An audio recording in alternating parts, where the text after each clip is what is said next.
First of all, welcome to Zero Hit Points. I hated that one. First of all, welcome to Zero Hit Points. Okay, I hated that one. Yeah, it wasn't any better. Okay. It's November 1st. I'm Ryan Miller, and you'll have to excuse us. It's Matt Amberg. Pardon me. Yeah, you're going to have to excuse me What? because I have some work being done in my home, and there's going to be a lot of noise in the background, potentially hammering. Matt's had some work done. Yeah, a little bit of work done. It's, you know, I used to look exactly like John Travolta. Exactly like this. Yeah. Ha! Face off! And then I'll put up a picture. Thank you. Yeah, that's good. Put up a picture for the podcast. That's fantastic. I'm Editing tips. I hope everybody's watching this show. Editing tips. When recording a podcast, make sure you use visual medium items. So if you hear a lot of hammering, we apologize. If you hear a lot of yammering, we also apologize. Told you I was going to use it. yeah, I give you a heads up on that one. You did. You didn't lie, and I wish I had. It's Man of my word. You're a man about town. And we're doing a great job of just getting out in front of it and taking our time before we also say, I'm going to keep things moving. Keep things moving. Okay, but here's the thing. It's November 1st. Mm-hmm. The day. It's not the day before. It's the day of.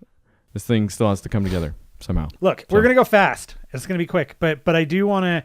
I don't want to leave all of you hanging on my final 7 movies for Halloween. Oh. So I'm not gonna go through every one and like talk about each one, but I'm gonna tell you what I watched at the very least. Here we go. You ready for this? All right. So we got yes. Hatchet 2. Do we get a quick like see or no? Do you want a quick one? Sure. Hatchet 2. Love it. Gory as all hell.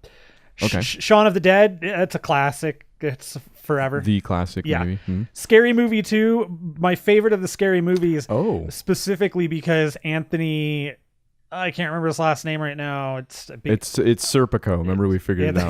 Tony Serpico. His name is actually. Yeah. Anthony Michael Serpico. He's outside with. It just made me laugh thinking about it. He's outside of the barn where they're looking for like the aliens, and he has a shovel and he cocks it and it makes a cocking sound like for a shot. He cocks it like a shotgun. It makes the sound and a shell flies out of it. No, that's from Scary Movie 3. Scary Movie 3. Sorry, yeah. Well, I said 2. Scary Movie 3 is what I watched. And I was about to disagree with you that my favorite scary movie is Scary Movie 3. Yeah. It's also the raps, the whole rap scene, that sequence is just. Okay, we've messed it all up. Let's start over. So. It doesn't matter. It's Scary Movie, the threequel. Okay, I said scary. Okay. Here's. I also watched Scary Movie 3. Wait. So you watched both? No, that you could just cut that into. Just cut it out, put it back there, and then it'll all come out. Yeah, okay. There you go. And then again, I'll give you another one. Scary Movie 3. Scary Movie 3. Give me one more like you're being chased. Scary Movie 3. Then I did a jump back in time, literally. The Invisible Man, which I love. It's one of my favorites. The Creature from the Black Lagoon, my favorite of the Universal monsters. We also watched Bride of Frankenstein and The Addams Family, all of which are just fun, good movies. Sure. We did finish out Halloween with why the Universal Halloween. kick? Are you preparing for the stellar reboot so far? You want to get steeped in the universe? Yes. No, Shudder put a whole bunch of the Universal movies up. Oh. So it was like they were there. I like them. Halloween, good time. Okay. And like I said, we finished out the month with the movie of movies, Halloween, and it's a John Carpenter classic, not the Rob Zombie remake, but the John Carpenter classic. The John Carpenter classic, not the Rob Zombie classic. Yes. Okay. Had you planned that? I feel like October 1st, you're like, I'm going to end this with Halloween on the 31st. We watch Halloween every year on Halloween pretty much. I don't know. I can't think of a year we haven't turned it on at least. And if we didn't finish it, that's possible. But we finished it this year. Love it. That's Jamie Lee Curtis. I'm super excited for next year when the next one comes out and Jamie Lee Curtis comes back. Next year? Yeah. Really? Yeah. So that's Rob Zombie's continuity is its own thing. Yeah, right? yeah. I'm guessing she's... So this movie, this one that's coming out is actually a retcon of like everything that's happened. So it kind of, Really? Yeah, it retcons all the way up to the second movie. So that's kind of where they're picking up, which sucks actually because the sequel is really good. I love that sequel. It's a good movie. But whatever.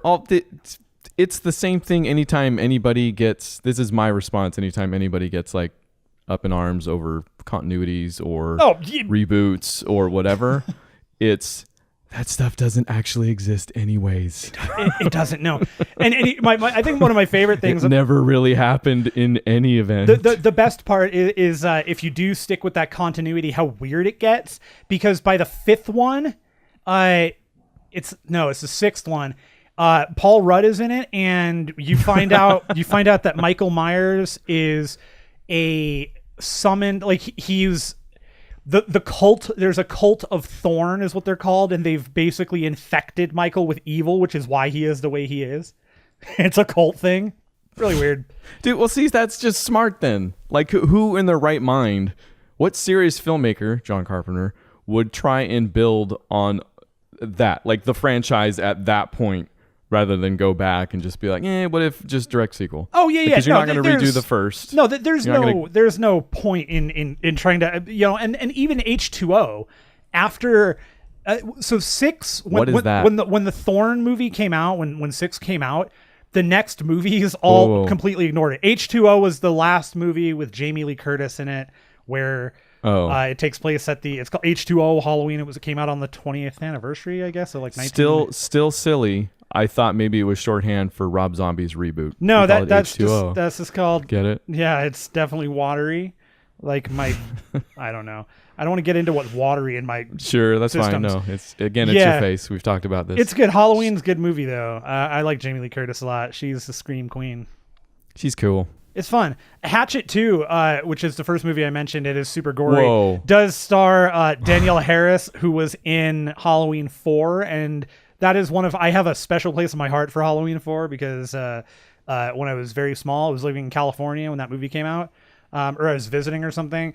There's a skywriter that wrote just above the house, "Go see Halloween 4." Hey, Dad, can we go see Halloween 4? Yeah. All right. It worked. That's exactly what happened. I said, Dad, can we go see it? He goes, yes. And then we got in the car, went down and saw the movie. It was like, yeah, it was great. So I love that. Not a surprise ending to that story. No, it was just fun. It was fun. I was just over the moon for that movie at the time, especially like the intro has one of like the most ridiculous kills in like the history of Halloween for sure, where Michael just jams his thumb into a dude's forehead. Sure. And I mean like he it's like the guy is behind him and he just like, it's like he lifts his hand up and just goes thunk and thumb into the forehead, pulls his thumb out, blood. All right. Dude, that's how cool Michael is. Like, he's No Country for Old Men, like, without the cow thing. Like, he doesn't need that. Yeah, dude. He's just got the thumb. He's got a hydraulic thumb, dude. They should have called Michael Michael Sugar Myers. What? Yeah, they're related. What is the sugar? That's the character's name in No Country for Old Men. Anton I Sugar. know.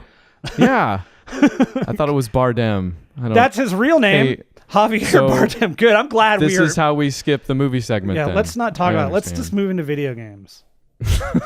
That's going to be better. Go right ahead. Okay. Good sir. Thank you. I'm glad I could. Far be it from me to ruin a segue of that caliber. I was trying. That's one of those situations where I was going to say it was a poor transition on my part, and then that's going to lead into just bad dialogue again. So, look. And you fixed it. And there we go. We're back on track. Jesus. We're stuck in a never-ending loop. Fortnite. I'm hoping if I just say the word, it'll help. Yeah.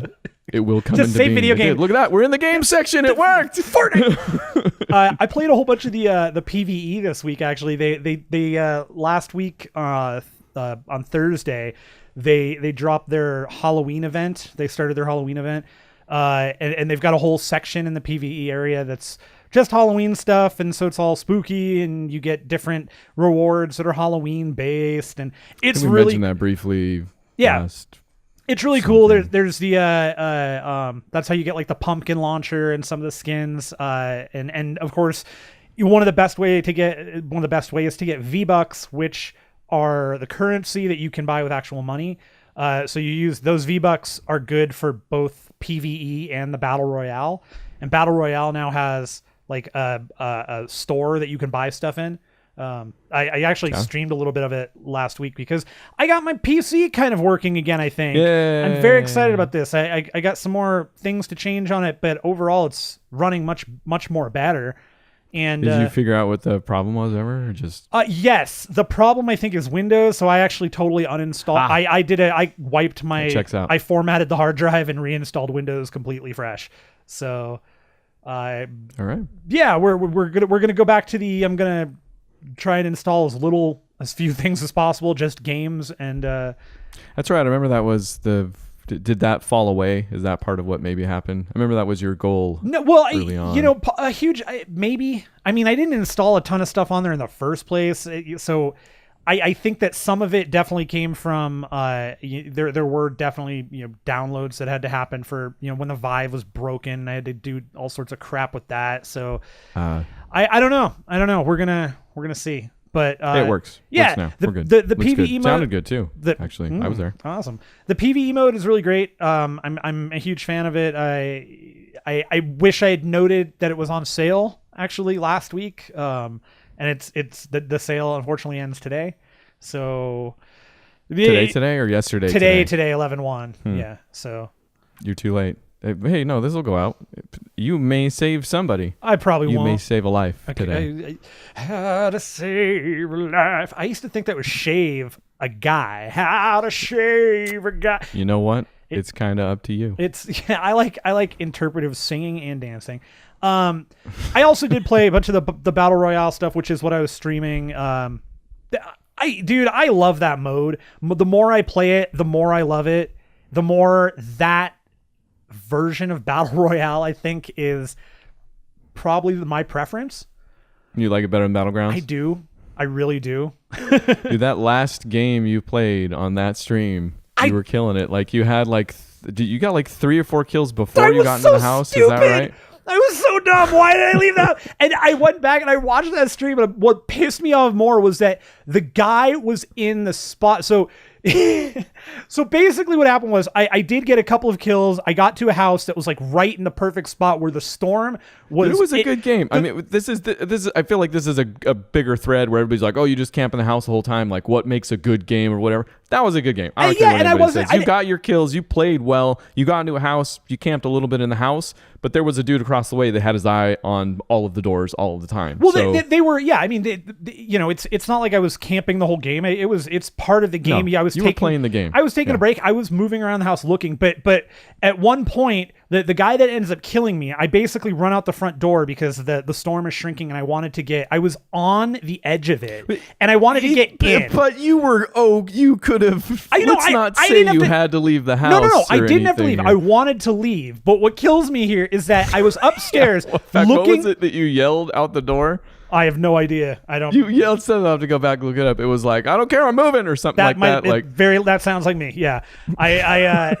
So the guy that ultimately killed me, the worst part about it was I probably could have either fought back or killed him because he was in a perfect spot. So I had a room I was upstairs and I was scanning around, seeing if anybody was moving, and I didn't see anybody moving. So I closed the door to this upstairs room. And but I never went in the room. I just looked out the direct window. If I had gone into that room, I would have seen his stupid building, and then I could have at least thought about what I was going to do. I thought you saw his building. No. You were shooting at somebody's building. That guy was behind me. He was in the storm hit was converging the guy around that finally him. killed you. No. The storm was converging and past the dude that I was shooting at. I was trying to shoot his fort down. He was building stuff, and I was trying to shoot his stuff. He was outside of where the storm was going to come in. The guy that killed me was not him. It was a different guy. That guy that killed me killed the dude behind me because as soon as I stopped shooting and he ran, I totally saw the name pop up and I went, okay, so somebody just died. I heard gunfire, but I didn't whatever, man. I love it. It was a good game. I was watching it on my phone on the couch. My wife was watching TV or something. I forget what we were doing. And I'm kind of watching it halfway, and then you run out. I had to explain the whole game to her after this, because when you run out, I'm like, what is he doing? And then you immediately died. I'm like, no! And she's like, what is going on? I'm like, so there's this game. I was really happy with my my tracking kill, though, up on that roof, the dude that was bouncing back and forth shooting at me, and I got him with the shock, like 3 blasts, like just dead on. While he was jumping. That was good, man. Like I said, you played the game. That was fun. Game. I also I played some more Cuphead, and I have not finished it yet. I am still on King Dice. I didn't spend as much time with it as I need to beat him. I really only played probably 20 minutes. Yeah, that's not. And that's like a 90-minute thing. That's gonna be I know that. So, did you? I know you put out some videos this week. Yeah, I did. That's what I did for the stream on Thursday, since you couldn't make it. I couldn't. So when you beat the game, you unlock expert mode, right? Which the main difference seems to be that the shots come faster. In a lot of instances, you don't lose less health or anything. It's just stuff comes faster. Forms. I don't think they mess with the timing on the forms. It's just that each form has kind of a harder thing to it. It's more of a bullet hell than before. Maybe that's what we were playing at PAX. Could have been. I mean, and we talked about this already. I've been in the spot so many times where it just seems impossible, and it's always solvable. Yeah. Like just in the best way, and even if it's just barely. So expert mode was the same way. Like I went back, I'm like, all right, let's give this a try. Like I honestly never expected to get through expert mode. I was kind of like, well, I want to try it at least. Maybe I can do some of the earlier bosses. Yeah. Maybe I'll find out where I get stuck. Sure. Completely. And I never got stuck. Really? The stream is me doing World 3 because I had already done World 1, and I was like, okay, I guess I did World 1. And not that I'm sailing through it, but it's the same thing. Like playing it on regular difficulty from square one, you die right away. You figure it out. Again, I'm just rehashing what we've already said, but like I actually found myself spending about the same amount of time, which I want to say was anywhere from 30 minutes to an hour on each boss, kind of figuring it out. Sure. Although at first I think I was trying to get A+ ranks, so that was taking me a little longer. But same thing this time. Like I made it through World 1. I'm like, okay, let's try World 2. Did it through World 2. And then so I was like, okay, I'll stream World 3. That stream gets a little rough. Like those freaking plane levels, dude, are always the hardest. They're so tough. They're brutal. Yeah. They're nuts. Like far and above. And like the plane level from World 2 is harder than almost anything on World 3. Except for the other plane levels. Yeah. Just nuts. So that stream ended up being me. I think I did the B and one other boss, and then it was just the rest of it, probably over 30 minutes. It was me just trying to get through the junkyard robot. Oh, you went for you went for the robot. Yeah. The robot. Was probably. Well, I mean, I think I might have mentioned something like that too when I said this is probably a bad one to stream. But I did it. Well, it's either going to be that one or the stupid mermaid. Either way, you're... Didn't stream the mermaid, but I did get through the mermaid. And I found, if you ever go back to it, here's a strategy you can try. You basically just have to keep going up and down on the mermaid face and the eels and get lucky. Like there's... Part of what makes this great is that there's a lot less of getting lucky than I feel like other games do. Like there are some games where you just... Cuphead still does this somewhat. Like even in that stream, you'll see like there's points where the zapper wall is coming down and the guy is shooting from his diamond, and there's a thing that comes just between the wall and the diamond that there's not enough space to get through without getting hit. Right. It just happens sometimes. There are some games where that's a little bit more egregious. The mermaid might be the one. Like you basically have to get lucky that you can get out, because you just can't avoid the freeze ray the whole time. You can't manage the eels enough to have an open space for when she does do the freeze ray. So you just kind of got to hope that you've killed enough eels by, again, going up and down, because you got to get damage on her or you're never going to get past that form, because it's the second form. The third form's a breeze compared to that form. You just need to get past that thing. I feel like part of how I succeeded with that was I remember you told me that you've got to stay above the ray, and then I ended up doing a whole lot of switching back and forth between the bombs and the gun, because you can kind of locate yourself in a a spot where you're hitting her with the bombs, but it's killing the eels right in front of her. So you get to a point where you have a few eels in the front and you still have a couple in the back. So you still have to deal with their nonsense. But the switching back and forth between the bombs and the guns seemed to be the thing that got me through it on normal, which is probably how I'd go back and attack it again on expert. Huh. I never got the bombs to work for me the way I was doing it. In fact, I never got to avoid the ray by going above it, actually. I was always trying to go below. So with the ray... So that's why I was trying to clear out the eels, I guess. Yeah, so with the ray, you can totally get around it. You just have to be... And you told me this. You got to be like in her face. So that's where that... I did say that. Yeah, that's where the balance kind of comes from, is that like... So I'd put the plane directly like in between her face and the ray, so I never get hit by that. But you have to be careful with the things that the eels shoot. So that's a whole lot of, as soon as that ray is done, moving back in front of her and finding that sweet spot where the bombs are hurting her and killing the eels, because they do kind of an AoE thing. It's not like just it's just a weird spot. The eels?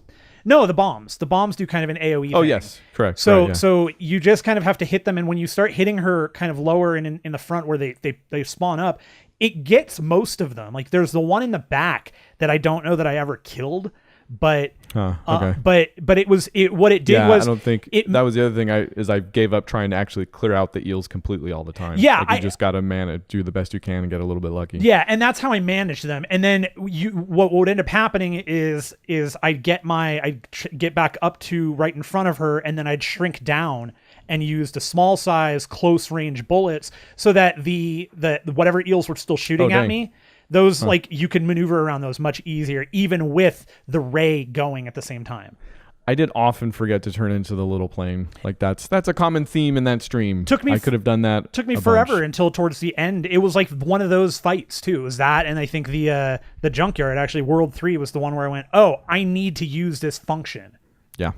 Junkyard. It worked for me. Junkyard was the one. But I did it. I got through the rest. I beat that game on Expert. I'm 200% on that game. I haven't S-ranked maybe 2 fights. Oh, well, okay.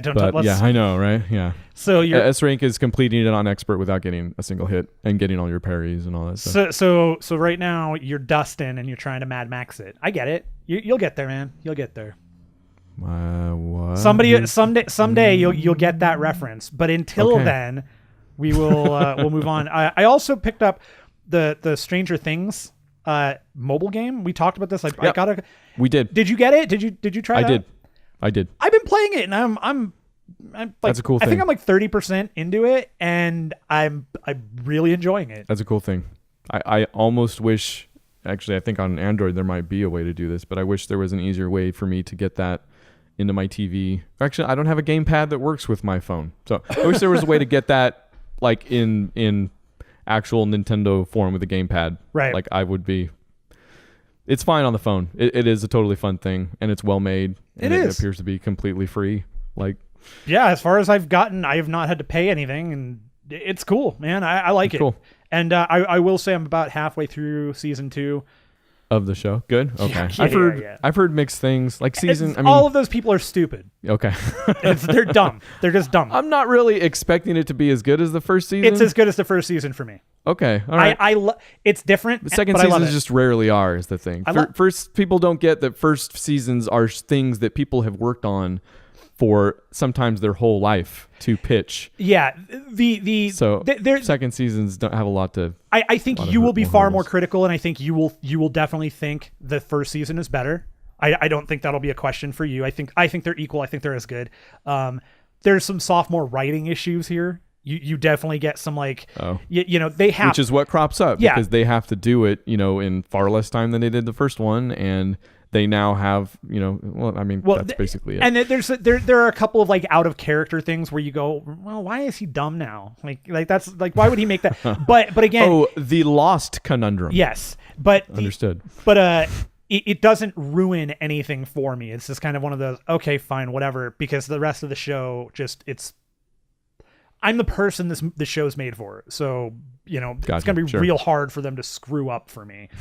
You know, you really got to go out of your way. Mad Max. I'm looking forward to the point where they've lost enough of a following that all the shows just reference you by name. Look at this, Matt. That would be the best thing. How 70s is this, Matt? I would love Amberg. I would love for something 11. to be made for me.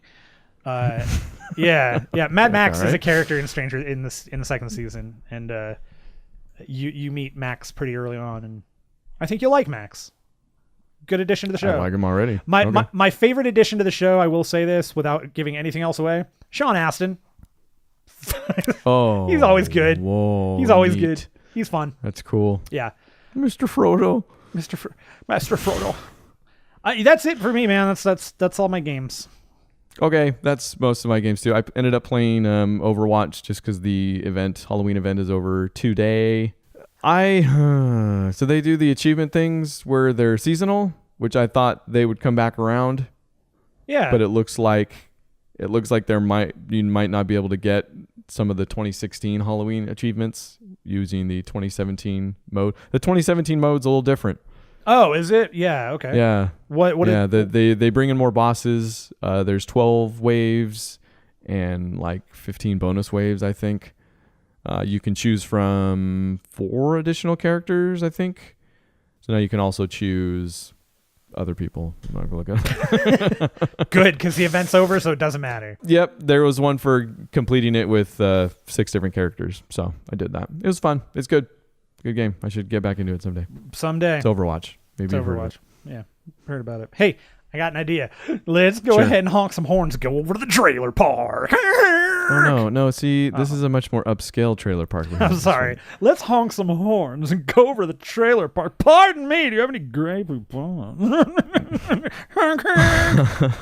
We're not going to mention everything, but there were some ones that caught my eye, and you can bring up the ones that caught your eye, or I don't know, whatever things you have.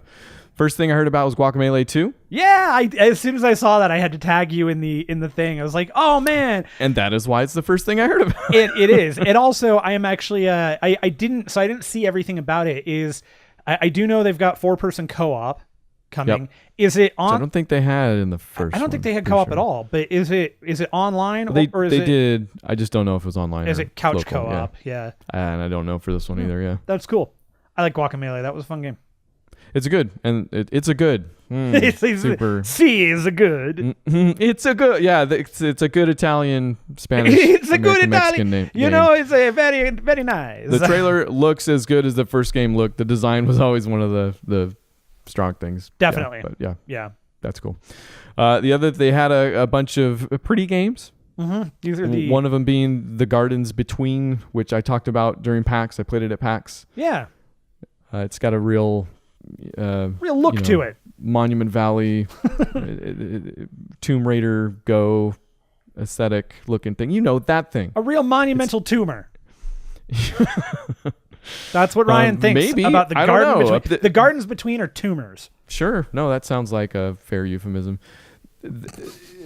I think it still depends on context. Like when we did talk about it, Adam actually pointed out what it was about underneath, and it made me appreciate the game a little bit more because it's pretty simplistic. Otherwise, like it's to me yet to be seen what gameplay adds to that, or if it adds this? Enough. Okay, what is this? You walk around in a circle. It looks real pretty, and as you walk around in a circle, you can make time go back and forth to solve some puzzles, none of which were especially hard, but the levels are gorgeous, and some of them, there was a VHS themed one, or analog themed one, I guess. There was like a Famicom in it too, I think, from PAX that they didn't show in the trailer here. That was actually my favorite. So is this something that's like Braid-esque in that, like the way that it's trying to present itself? Maybe not with enemies so much, but like that whole. It's an art game, yeah. Like I said, it's very much along the lines of some people are going to hate it and think it's barely a game, and so it's an indie game. All right, moving on. Yeah. Just kidding. It holds company with Concrete Genie, also from the show. Yeah. Where the kid's going around painting graffiti on all the buildings. The graffitis turn into this really beautiful looking monsters that help him out with bullies and stuff. Yeah, the game that the Concrete Genie was one that I thought visually and idealistically I think is a great idea. I think it's a really, really solid concept. It's one that I don't know has a huge audience. You know? Well, I mean, the kid's going around like messing up all the buildings. Like he's creating a big mess. Like he's really just and look, you're no bozo. Wait, what's that artist's name? Bonzo? Bono. Balky. Bono? Bunnies. Who am I thinking of? Who's the guy from behind there's a movie about him and nobody knows the music? Banksy, that's his name. That's the guy. Here he is, the Banksy game. Banksy the video game. Okay. Except he's not also Banksy. Very beautiful and floating and not made by that game company, but probably their fans. The Oure, Oure, maybe? Ouya. Yeah. Brand manager missed that one, didn't he? Yeah, wasn't paying attention. This was I looked at this game too. It's just pretty. Like it's like I don't know how much. Most of these are trailers. Honestly, as deep as we go, we'll probably go deeper than we should on most of these. But you know what? I'd like to stay shallow on the next couple. I think. Okay, that's fine. Well, good, because there's two things coming out. One of them is Final Fantasy 15 episode Ignis, December 13th. But the other thing they showed was this Monster of the Deep, which I think is out in some form. I don't know if it's early access or what, but is officially released November 21st. And it's just the fishing minigame. Yeah, people really like fishing. Built out. It seems built out anyways, because it seems to me more interesting than Final Fantasy. I could see people getting into this fishing thing is all I'm saying. Sure. Like you got a map. You give me Final Fantasy, but with the fishing action of like a Bassmasters, you know, like Bash Fishing Pro 2016, any of those styles, you know. Have you ever played any of those? I have. Okay. I'm sorry. Oops, did I accidentally call you out? I'm just. No. I have played. I've never for more than I played one of them years and years and years ago for about 5 minutes, and I was like, there's no chance in hell. It's similar to hunting games. Like even when you're in the arcade and somebody's like, "Hey man, I got $5. You want to play this hunting game?" I'm like, "No." Oh, did you do this like on a cabinet? I'm not really into it, but sure, and it still sucks. Like that's not fun. It's not like it's just they're clearly Trophy Hunter, for example, is one of those things like, hey, how can we like really up the duck hunt quotient without being nearly as fun or interesting? Well, Final Fantasy 15 Monster of the Deep. There you go. Duck hunt. Or actually, I believe it's Monster of the Deep Final Fantasy 15. Either way, I don't really. Why wouldn't it be? Fishing. Spelunky 2? I never played Spelunky 1. Okay. People like it. I've heard that. That is a claim that you are not the first one to make. Mm-hmm. It's got a good trailer. There's no gameplay, but it's a pretty heartfelt, cute little thing. Sure. You're the daughter now. Don't gonna spelunk. Yeah, in this relationship, you're the daughter now. Yeah, and I'm definitely not splunking anything with anybody. Leave my splunking out of this. What was the name of that game last week? Spelunker Party? See? It's good. It's a better title. Beat him with a punch. Suckerpunch has a new game coming out. Suckerpunch. Infamous. Yeah, there you go. Called Ghost of Tsushima. Or Tsushima. Yeah. That game looks like a ninja, or not ninja, a samurai version of Assassin's Creed, but made by Suckerpunch. So it'll probably be somewhat better, I guess. But I don't know. The idea is fantastic. They honed in on this one. I'm pretty intrigued by this thing. This whole section of like the Mongol invasion of this. Here, we did get some more info on this. Here, let me read this to you. Okay. The year is 1274. It's not. It's 2017. Samurai warriors are legendary defenders of Japan until the fearsome Mongol Empire invades the island of Tsushima. Wreaking havoc and conquering the local population as one of the last surviving samurai, you rise from the ashes to fight back. Okay, this doesn't really give you any more information. The honorable tactics won't lead you to victory. You must move beyond your samurai traditions to forge a new way of fighting, the way of the ghost. as you wage an unconventional war for the freedom of Japan. All this does is make me now want a video game based on Ghost Dog. I'll be your retainer. That's get out of my mouth. Let's move forward. There's a game called Erica featuring Sony PlayLink. Is this you know what that is? Milo Part 2, Milo version 2. Milo's now Sure. Erica, and Erica is Sony, and Sony is PlayLink, and PlayLink is Microsoft, and the Kinect is dead.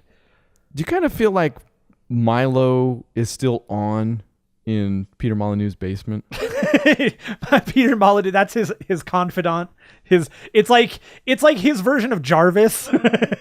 He's down there, right? It seems right. It's like, Milo, what do you think of this game? I love it, Peter. Yes. He keeps handing him papers like behind his TV. Like the back of his TV is just full just of like filled with things like food, like they're just spilled soda and like apple. There's a bunch on the screen where he's tried to spoon feed him. Yeah, it's applesauce dripping down. Just dripping all over it. I love you, Milo. Good night, Milo. Good night, Peter. We made a better game than Erica, everybody. Erica's an FMV game, apparently. Okay. Full motion video. There's actual video in there. Cool. Is it like Night Terrors? Night Trap? They give me night. Both. Is this game going to give me Night Terrors? Yes, possibly. I wanted to look up PlayLink because I figured it had something to do with the full motion video nature of this thing, and then I didn't. So great job. We are providing valuable information to everybody. 0HITPOINTS.com. Yeah. Paris Games Week continues. Spider-Man from Insomniac Games. That looks like a fun one. Still, Spider-Man. That's I want to get that one. A little bit more on the story, not as gameplay heavy as the last thing we got from Spider-Man, but yeah, you know what? Just give me more as good as it has. Give me more Insomniac Iris Spider-Man videos so I can make a conscientious decision. Still gonna get that thing.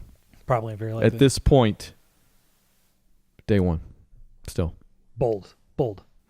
Also bold. Detroit Become Human.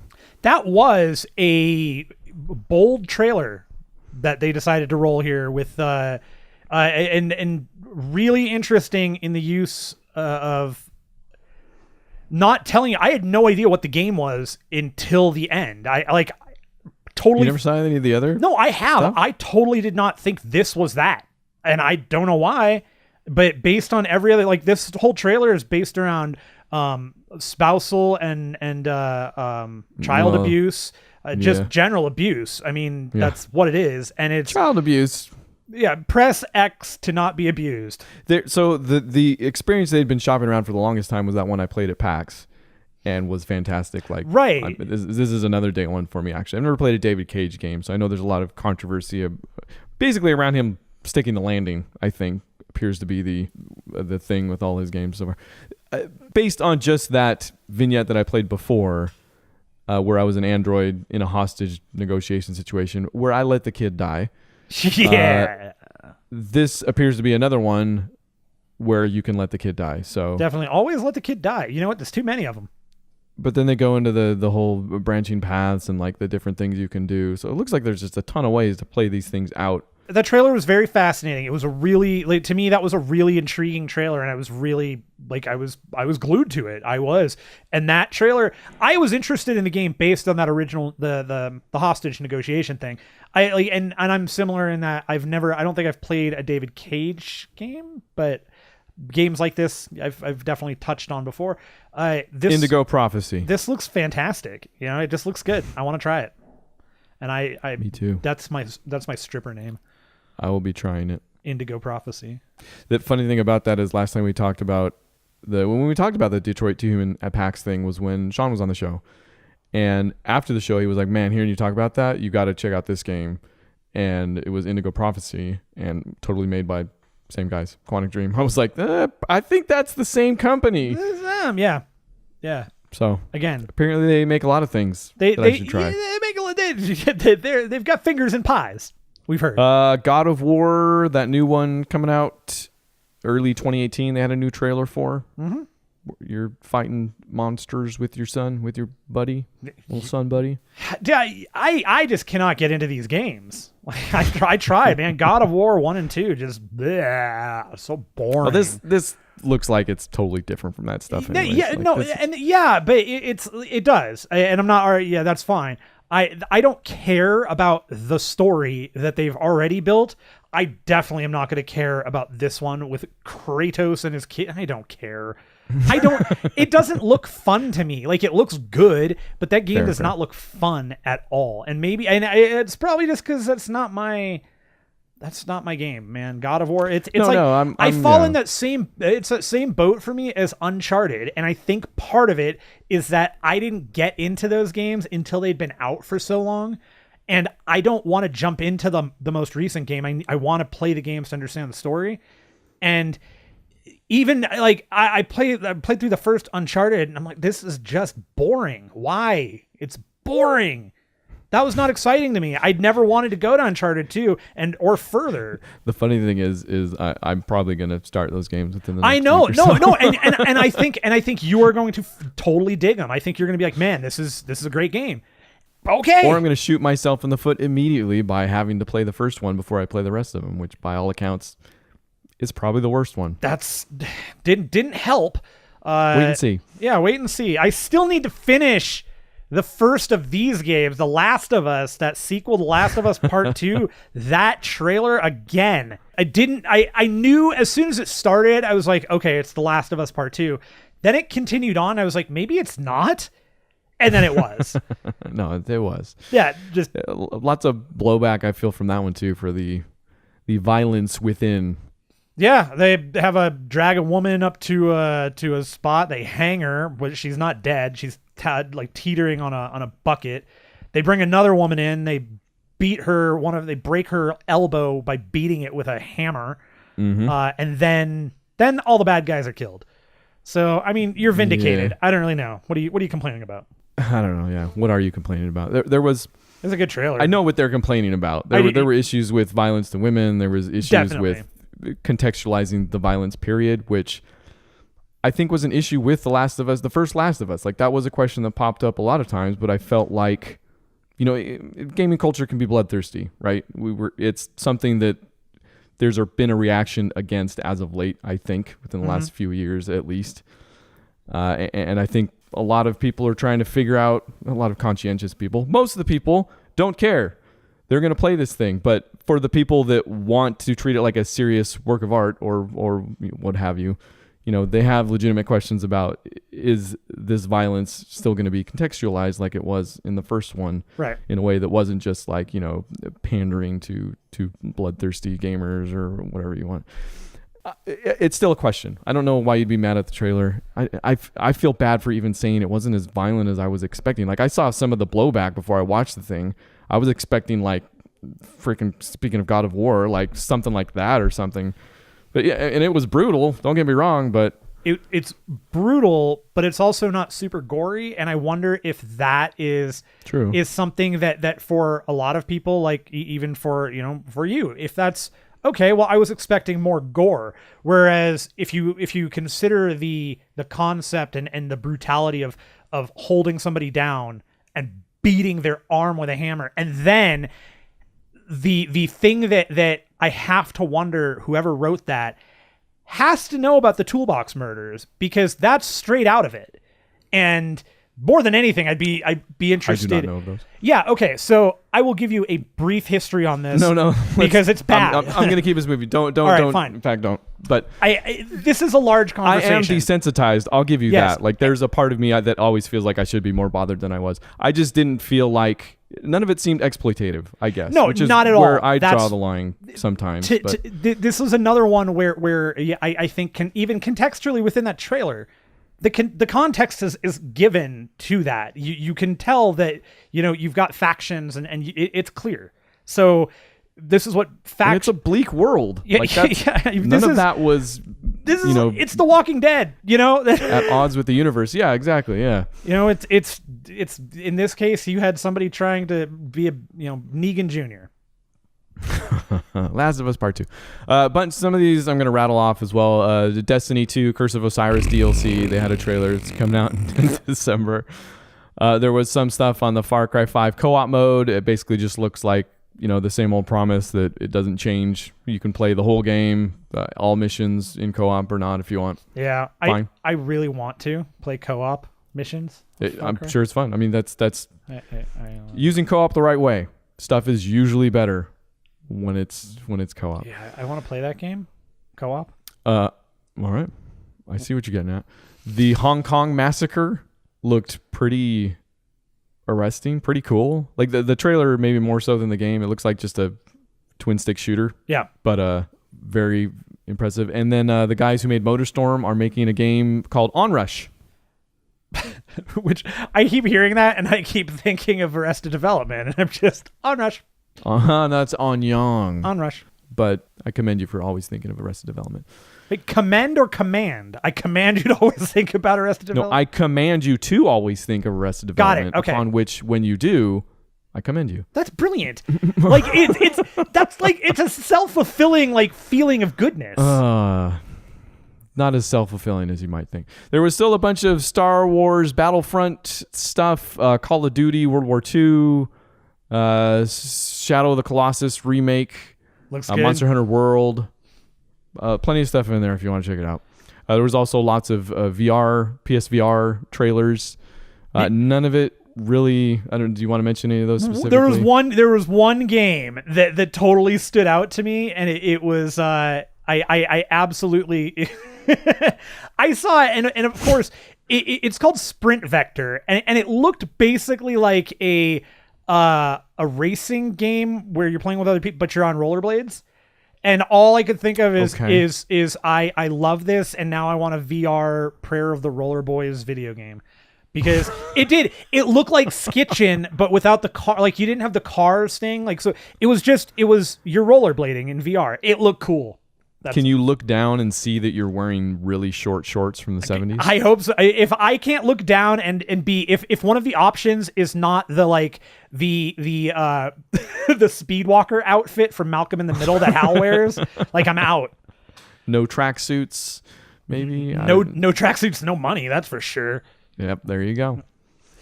The thing I noticed from PSVR was called League of War.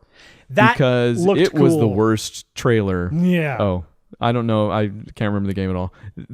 Really bad trailer. That was it for Paris Games Week. It was fun. There was one trailer that didn't come with Paris Games Week.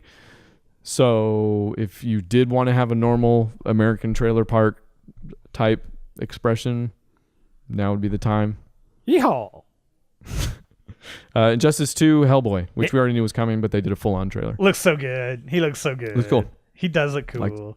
Like his stuff. Lots of big blocky punches and heavy movements. Yeah, the way they made him actually move and everything totally fits for me. Everything works. It looks good. He's totally a character that I dig in that universe as well. And my guy, this is just, I want that crossover so bad now in Injustice and the actual comic book. Two different worlds. I want Hellboy to be brought over by John Constantine and Dr. Fate to just stand there and look at Superman with his cigar in his mouth and just say, huh? And then just giving him a right-handed doom. So would Hellboy be able to damage Superman's susceptible to magic? Yeah. Does Hellboy qualify? I would think so, because he's purely magic. He was made from pure magic. Does Hellfire qualify as magic? See, but that's a good question. I don't know. I think in some cases it does. Constantine could probably make him into more damaging. So, I'm going to say yes. Because Hellboy, think about the Hellboy universe, he's kind of born of the mystic arts a little bit, like the whole Nazi mysticism and all that. So I think that counts. I think he could damage Superman. There it is. The nerdiest conversation we've ever had, maybe. Animal Crossing Pocket Camp. Nintendo did a direct. They shared a trailer. This is their next mobile game that they're putting out. It totally sounds like something. Okay, Animal Crossing Pocket Pool. That's fine. You can say it. I was actually going to say it totally sounds like something the Trump administration would want to put out. Oh. You're thinking more of a concentration. I was concentrating on that word for sure. This is much more happy. Like it looks like an Animal Crossing person's dream. This will be fun for them. Cool. I might download it and look at it for a second. From what I know of Animal Crossing, it's not so much my thing. It's not my thing. I've tried it twice. Beth liked it for a long time. You know what might be your thing? What? What if GameStop decided to leverage their used games catalog to offer a 6-month pass for $60, wherein you could use those games however you wished. Well, okay, maybe not. Probably you probably have to. Yeah, sorry. You probably have to use them in your Xbox to play them. Yeah. Although I don't know, you could just keep it at your house for a while. You could try playing it on your PS4. I don't know if your Xbox games will work. And then at the end of that pass, you got to keep any game that you used during that time period. What would you say to that? Let me prepare a statement. Are we? Yeah, we're good. Okay. Nope. Yeah, you're not getting me with that. Hey, it worked for Blockbuster. It certainly did. Hey, you remember Hollywood Video? Yeah. No, the GameStop subscription. It's a good idea. I mean, I can't fault them for this one. It actually is. Now, but I guess my question becomes when it comes to is the used game lot, is it every used game? Yeah, that's true. Is it going to be a selection? Or is it going to be the ones in the back behind the counter that when you ask for them? Right. Or is it or I mean even is like a used game is a game that is over a year old or whatever, because they don't want to because I mean you know for as well as anybody that the expensive used games they'll probably want to still keep on the shelf to sell to people who don't have a problem with only getting $5 off. But then on the flip side, if that's the game the person decides to keep, then they spent $60 on it and they got so it becomes a who knows? I feel like there's going to be some limitations, right? I just like that it seems like the funniest, like most backdoor roundabout way to the oldest business model in the world. They're like, look at this new thing we thought of. You're like, that's renting video games. Yeah, exactly. Every company is out of business now. They figured out how to rent video games. So yeah, I'm going to do it. Of course you are. It's fantastic. Yeah, this is how we get you into some other games that you never normally would. Yeah, I mean that's bad. That's totally the best part of this is you go into if there are no limitations to this, then I would almost certainly buy into it strictly for I will find games that I haven't normally played or wouldn't normally touch, try them out, and then figure out when this thing ends, what's the most recent game that I'm going to be interested in and take that one. Yeah. I think it's like you said, smart for them, not horrible yet for me. Yeah. And possibly you. Possibly. Let's move on. Okay, by way of update, we got a couple things. EA has released a statement after all of the hubbub about loot boxes for Battlefront 2. And it goes a little something like Epic Star Cards, the highest tier of Star Cards available at launch, have been removed from crates. Yep. Not bad. Better. Number 2, you will need to reach a certain rank to craft upgraded Star Cards. Better. Meaning you won't be able to buy a bunch of crates, grind everything up into crafting materials, immediately use them to get super powerful Star Cards, etc. You can only upgrade by ranking up. Let's put a pause on that thought process for one moment, because that's I don't know that I necessarily will it be as simple as buying no, it won't. Things like that? No. But it could be as simple as buying and this is not as egregious, it's just similar, something to consider, XP boosts, which they almost certainly will sell, which are ostensibly the same thing. Yeah, I mean, not that they wouldn't sell XP boosts, but they've normally reserved that for events. They've normally reserved... Oh, I guess that's not true. Things are changing. Battlefield 4 had XP boosts. Times are changing. Actually, in card form, yeah. Let's not put it past them. So, number 3, weapons are locked behind specific milestones. Not all of them. Most of them. A select few can be found in crates, yep. But it looks like they've moved out the majority to this milestone. And this is one that begs the question, okay, what are the select few that are behind the crates? Yes, it does. They've left themselves some wiggle room here. Yeah. Class-specific gear and items can be unlocked by playing as them, which this seems like a total reaction to the people who are complaining about, not being able to play their class because the RNG didn't give them stuff for the class they wanted to play. Which, I can't blame him on that one. I can't blame that. I can't blame that complaint. Yeah. That's a valid, not at all. valid complaint to me. And it seems like a good response to that. Like you'll now be able to choose a class, stick with a class, and upgrade him and get stuff for him. Yeah, use your class. Yeah. I think overall this was this was the right move. I do agree with the author that this. I think you're looking at the Game Informer article that explains this. No, that was EA's statement. Oh, okay. So Game Informer does have a take on it that I agree, and that the take says this is a good change, but one I wonder if EA would have made had there not been such a clamor over loot boxes in recent weeks and months. And I agree with that. I think that a huge part of I think this is they listened, but I don't think that means they've heard the reasons. No, and I mean a lot of that can go back and forth. It's the what if game forever. It is. You're starting to wonder, like, whose idea was it? Is DICE a part of this at all? Was part of this? DICE is like, okay, we'll do what you say, but we reserve the right to make some changes when everybody hates it or something like that. There's push and pull we'll never know about. So right, and ultimately for me, what this comes down to is the same kind of thought process I've had for a long time, which is a developer, an individual developer, a person, even a small group can be great people. They can be wonderful people. Don't trust the company they work for. Never trust a company. The company is not there for you. They don't care about you. Yeah. They care about the wallet that you provide. That's it. The board of directors. Yeah. So one of which is John Lovitz, apparently. There he is again. It stinks.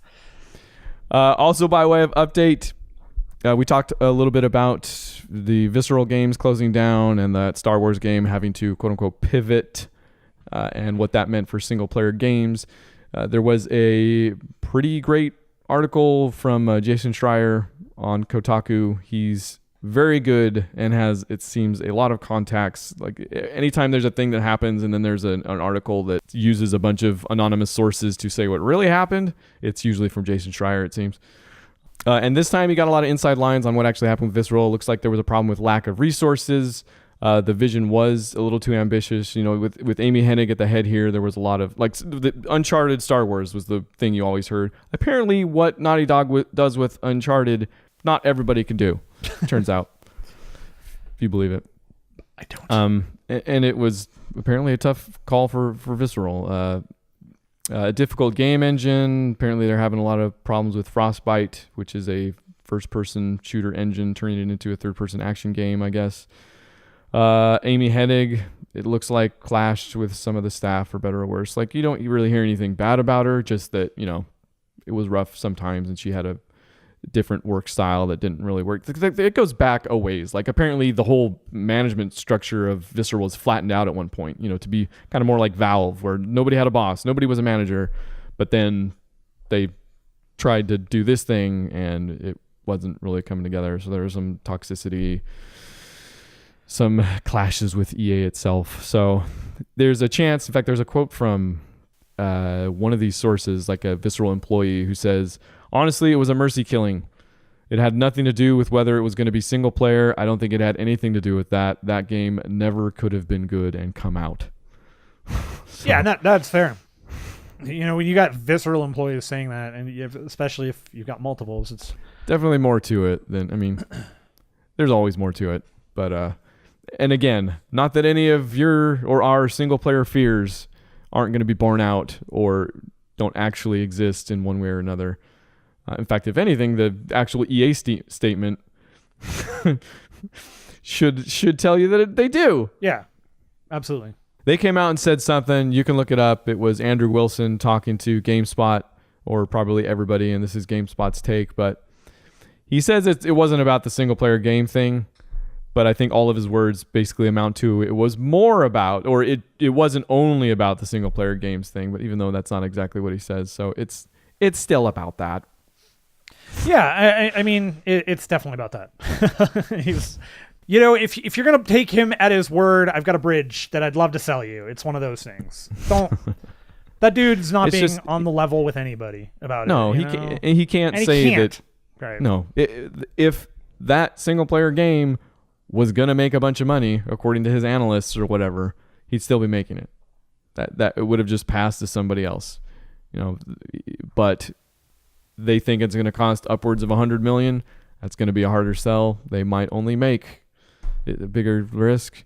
Things happen. Games, AAAs, problems. Problems do occur. Here's another What problem. a mess. Yeah, one of the biggest problems that people complained about forever and ever and ever was Kinect being bundled in with the Xbox. And then Microsoft said, "Okay, fine." And Kinect in general. We won't bundle it in with the Xbox. And then people were like, "You know what else we don't like? Kinect." And then Microsoft was like, "Well, we still really okay, fine." The other day they were like, "You know what? You're right. We won't bundle it in with the Kinect packages either." Yes. Now you can just buy an empty box that says Kinect. Kinect is dead. Actually, you can't even do that. They're not going to make those anymore either. They're not. They're dead. Kinect is gone. Long lived. Kinect is dead. Kinect 4. I kept my Kinect. After I Dance Central'd, I put it in my eBay pile, and then I took it out of it. That was a tremendous story. I mean, that was compelling. It was rich in character and exposition. I cannot wait for that. Is Ryan Gosling going to play you? Because it seems like it could be a real strong contender for Oscar. I have my Kinect still. I do too. It's on top of my TV. It works 40% of the time. Are you going to sell it? I'll buy it off you. I will sell it to you. This is getting worse as time goes on. I will gladly sell it to you. I don't actually want it. That's the problem. Too bad. Too bad. You offered. I'm taking your money. I can't get rid of them and they're multiplying. It's like children. Also no longer with us. Yeah, let's maybe. Okay, you're going to keep that in there, but we are definitely not using that as the segue. Well, okay. Hey, I went to a funeral this week. Let's say that. I'm on the record as having said, when I die, I hope people make fun of me and the circumstances surrounding my death as much as possible. That's not a joke. No, it is. Both because it's not funny and because I'm serious. Like, people die, you're going to miss them. Hopefully you're glad you knew them. So I'm not being flippant. Stephen Tolos, Steptoe, has passed away. It's a bummer. We'll miss the guy. I was lucky enough to shake his hand at PAX once or twice. Cool dude. Like, by all accounts, seemed to do a lot for... He was the head of Xbox. He was the head of the banhammer at Xbox, is what he's known for the most, I think. And did a lot to curb harassment and, stand up against stuff like that, both of what he did at Microsoft and in real life. Like, cool dude by all accounts, it seems. Yeah. So Step 2 is a good guy. Rip. This one's for you. Okay. I guess we're dedicating the lightning round to Step 2. Here you go. Step 2. Step 2, step toe. Did I say step toe? Step it out. Step by step. Step by step. Day by day. I wish I was Suzanne Summers and you were Patrick Duffy. Every day. Yeah. So, okay, here we are, the lightning round. It's the part of the show where we've got some topics we don't want to spend too much time on. There's 30 seconds on the clock. The delegate from Iceland is going to go ahead and mark us off. He's going to rate Ryan's responses. Here we go, Ryan. 50% of those things are true at best. PUBG on Xbox One has a date. It's December 12th. It's a date, and it's a date. EA has formally asked the team at Revive to stop making their old games so dang playable. I'm sure they'll return the favor. I mean, somebody has to. Metal Gear Survive will be out February 20th, 2018. I'll see if I can survive till then. Hey! Games that have come out in the recent years. We got Dead Hungry and Stifled, both for the PSVR. Bubsy, The Woolies Strike Back. Who's asking for more Bubsy games? The Bubsy game's coming out. Yeah. By the way, those two PSVR games, they also showed at the show, and Stifled looked like it might have your number. Did it? Must have missed that one. Check it out. I'll check it out. On Friday, Call of Duty World War DOS. And surprisingly, no other games, actually. Nobody wants to come out when Call of Duty does. Yeah, I also want to mention this because it came out Tuesday, and we didn't mention it last week because it has gotten next to no fanfare. Yeah, it came out yesterday. Mutant Football League is available on Steam right now. It's the full released game. You can go and play my particular named character, Cleve Barker. He will eventually change to a demon, but I think right now it's I think he's a troll, something like that. I don't remember what he is. You got that for backing? I did. One of the other things that they did note is on Friday, Mutant Football League will be coming to Xbox games before preview, whatever the early access. Their early access thing. And the game is going to be released for Xbox and PS4. I highly recommend you check it out if you ever enjoyed Mutant League Football, or if you ever played Madden and enjoyed that. All of that being said, hey, we should stream some more Fortnite is my thought. But what do you... Is that your thought? Let's do it. What do you want to do? No, I'm down. We're getting too close. We got to try it. We got to get a victory royale, man. We got to do it once. We got to. I feel like all we need to do is look around the corner. And I feel like the other thing we need to do, this is something that I found recently. I got to remap the buttons a little bit so that building steps and building walls are easier to get to, because I do not enjoy building. No, but the fact here is that if you get into using the steps in particular, that's the one thing you really just need to get used to using. Just the steps. Nothing else. Walls are good, but the steps are helpful because you can climb up them and you can shoot from on the sides of them, and they're very helpful to get just above people that are even on the same level as you. If you start building up and aiming down, you've got height. They are the thing I see most often in that game. So I get the feeling. You basically Obi-Wan Kenobi it. Make everybody else your personal Anakin. So Thursday, 7 p.m. PST, we'll do some Fortnite Battle Royale duos. Tomorrow. What are you going to play this week, man? I might start the Uncharted games finally. Thinking? I don't know. Infinite Warfare. Advanced Warfare. That's what I actually need to play. Is World War II on your list now? No, I have 2 Call of Duties on my shelf right now. Like, I am intrigued by World War II, but I do not need 3 Call of Duties on my shelf. You don't need 1, but I respect. Yes, arguable. Yeah. All right, fair. So more warfare. Hopefully, I get to play and watch more than I have this last week. Anyways. Yeah, me too. That's what I'll be doing. There you go. What about you? I'm definitely going to be more Fortniteing. Probably a little bit of Madden this week. I honestly am just, oh man, I want to play Cuphead. I want to finish it. I'm gonna finish it. It's not ever gonna be something that I just let sit forever. But I don't know. The Xbox One X comes next week. We should have a few minutes with it before we start recording. I probably won't. Speaking of Cuphead, though, tell me, this is my idea with Cuphead. I want to play Cuphead 2 still, even though it's done. Mm-hmm. Technically. Yes. I don't really want to go S rank stuff. Don't. I'm considering starting from 0, maybe streaming just the whole 0 to 200%. Oh man, you should do it, but do it when you get your Zox. Okay. Deal. Get it on make it the prettiest it can be. All right. Well, I love it. The 0 hit points mantra. Yep. Make it as pretty as it could be. And if you want to see some pretty things, head over to 0hitpoints.com. Check us out there. We got our podcast there and some other not stuff. We're on YouTube, Instagram, the Twitters, the Facebooks. You can find us. Sounds right. Get hold of us. Tweet at us. Tell us things. Yell at us. Give us suggestions.